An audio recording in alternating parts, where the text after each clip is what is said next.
जय श्रीराम मंडळी, सगळ्यांचं परत स्वागत आहे आपल्या नवीन ब्लॉग मध्ये।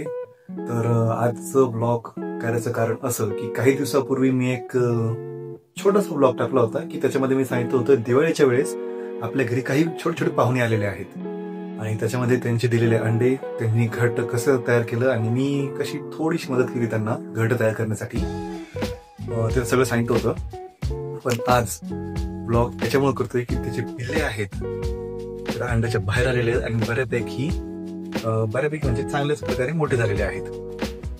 तर ऑलमोस्ट मागच्या आठवड्यातच हे अंड्याच्या बाहेर आले होते, पण तेव्हा व्हिडिओ काढणं शक्य नव्हतं कारण की त्यांची आई कंटिन्यू त्याच्या सोबत असायची आणि खिडकी कशी ट्रान्सपरंट आहे आपली, तर तिला खिडकीच्या आतमध्ये दिसायचंच मी येताना, त्यामुळे तिला मी जेव्हा दिसलो तेव्हा ती कशी थोडीशी प्रोटेक्टिव्ह होऊन जायची।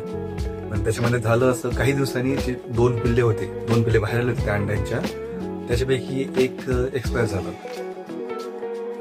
थोडस वाईट वाटलं की डोळे उघडण्याच्या आधीच ते पिल्लू या जगातून निघून गेलं। पण काही प्रॉब्लेम नाही की दुसरा एक आहेच, तो पण आता इतका मोठा झालेला आहे की त्याची मान तो धरू शकतो।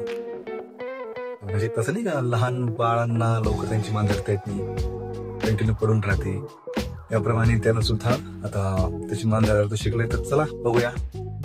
आणि हा, थोडीशी रूम चेंज केली, टेबल नाही दाखवू शकत, अजून आवरायचा बाकी येतो, मे बी नेक्स्ट टाइम। शक्ल देखो कितनी भोली है लेकिन अंदर से लोमड़ी है। तसं दाखवतो तुम्हाला ते पिल्लू, ते बघा ते खिडकीमध्ये बसले।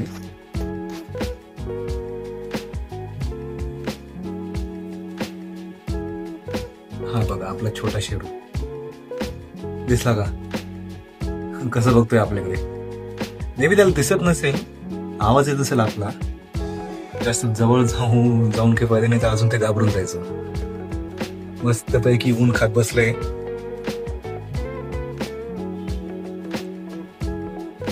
थोड्या वेळात त्याची आई येईल त्याला कळी खायला आणण्यासाठी।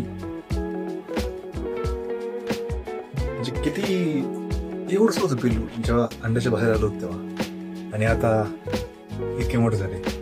आता काही दिवसांनी असं पण होईल की हे घरटं सोडून चालत जातील। त्या बघू, अजून जर का ब्लॉग करायला भेटला तर नक्की करून घेऊ। बस काही नाही, फक्त एवढंच एक अपडेट द्यायचं होतं, बाकी दुसरं काही नाहीच आहे।